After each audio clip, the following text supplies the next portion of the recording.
UFO, spaceships सुनने में काफ़ी मिस्टीरियस और एलियंस की याद दिला देते हैं, लेकिन क्या आप सभी को पता है कि 1960s में एक इंसान ने यूएफओज बनाए थे और इन 1960s में ही यूएस के जो प्रेसिडेंट थे उन्होंने एलियंस स्पेसशिप देखने का दावा किया था। और जो इंसान स्पेसशिप्स को बनाने का काम कर रहा था, इन पे रिसर्च कर रहा था, उस इंसान का नाम था ओटिस टिकार। मिस्टर कार एक ऐसे इंसान थे जिन्होंने वर्ल्ड्स मोस्ट मिस्टीरियस मैन से इलेक्ट्रिसिटी, ग्रेविटी और भी कई फिजिक्स के नियमों के बारे में सीखा था। और वो मिस्टीरियस मैन कोई और नहीं बल्कि खुद निकोला टेस्ला थे। मिस्टर कार न्यूयॉर्कर होटल में काम करते थे खुद को मेंटेन करने के लिए, और भाग्य से निकोला टेस्ला भी उसी होटल में रहते थे, रूम नंबर 3327 में। मिस्टर ओटिस टिकार निकोला टेस्ला से काफ़ी कुछ सीखते थे और निकोला टेस्ला ने उन्हें ये भी कहा था कि जो भी तुम मुझसे सीखोगे लोगों के बीच जाकर सही इंसान को चुनकर उसे दे देना, और ऐसा हुआ। नाउ निकोला टेस्ला अपने लास्ट टाइम में कुछ चीज़ों पे काम कर रहे थे, जैसे वो अपनी थ्योरी पे काम कर रहे थे जो कि नेचर के लॉज के बारे में थी, जिसका नेम था थ्योरी ऑफ डायनामिक ग्रेविटी। और जो अगली चीज़ थी वो थी फ्लाइंग सॉसर्स, यानी कि फ्लाइंग मशीन्स। निकोला टेस्ला ने अपने इस फ्लाइंग मशीन को लेकर एक बात भी बोली थी, और वो ये थी, मैं एक ऐसे मशीन को बनाने वाला हूँ जो कि एक उड़ने वाली मशीन होगी, और अगर उसे आप ज़मीन पर देखोगे तो आप बता नहीं पाओगे कि ये उड़ सकती है। मेरी मशीन हवा में एक जगह स्थिर भी रह सकती है और हवा से बातें करती एक सुपरसोनिक स्पीड में भी चल सकती है। इसके लिए हमें नेचर के पल्यूट कर देने वाले डीजल पेट्रोल्स की ज़रूरत नहीं है, ये इस फिज़िक्स के नियमों के बेस्ड पर बनाई जाएगी। लेकिन निकोला टेस्ला अपने सारे इन्वेंशन कहाँ पूरे कर पाए थे, और ये भी नहीं हुआ।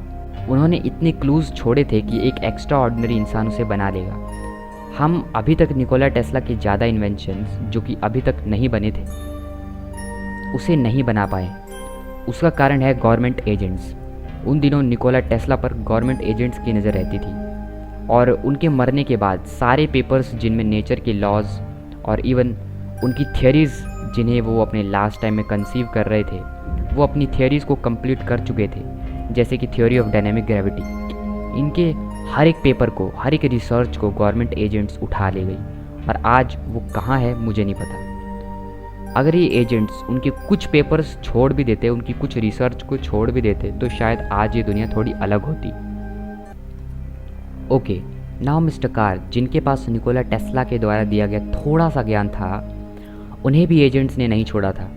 मिस्टर कार ने अपनी एक ग्रुप बनाई थी और एक कंपनी को एस्टैब्लिश किया इन 1950 और 1960 के बीच। ये कंपनी स्पेसशिप्स, यूएफओज और फ्लाइंग सॉसर्स पे काम करती थी, जिसका नॉलेज मिस्टर ओटिस टिकार ने निकोला टेस्ला से लिया था।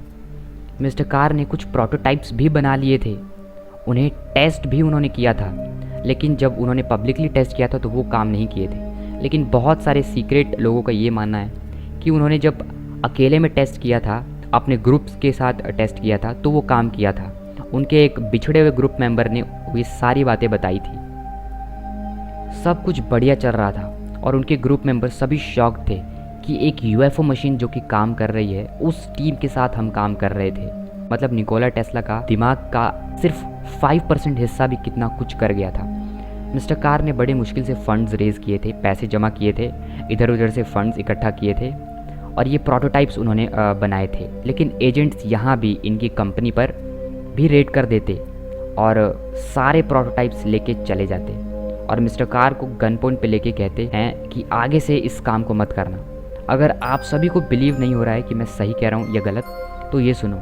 उनके ही ग्रुप मेंबर में एक और इंसान था जिसका नाम था राल्फ रिंग्स, और ये इंसान 2022 में ही मरा है, इन फरवरी 2022, जिसने अपने मुंह से सारी बातें बताई हैं कि मैंने क्या एक्सपीरियंस किया मिस्टर कार के साथ काम करके, और कैसे एजेंट्स ने रेड किया और कैसे यूएफओस के प्रोजेक्ट को क्लोज करना पड़ा।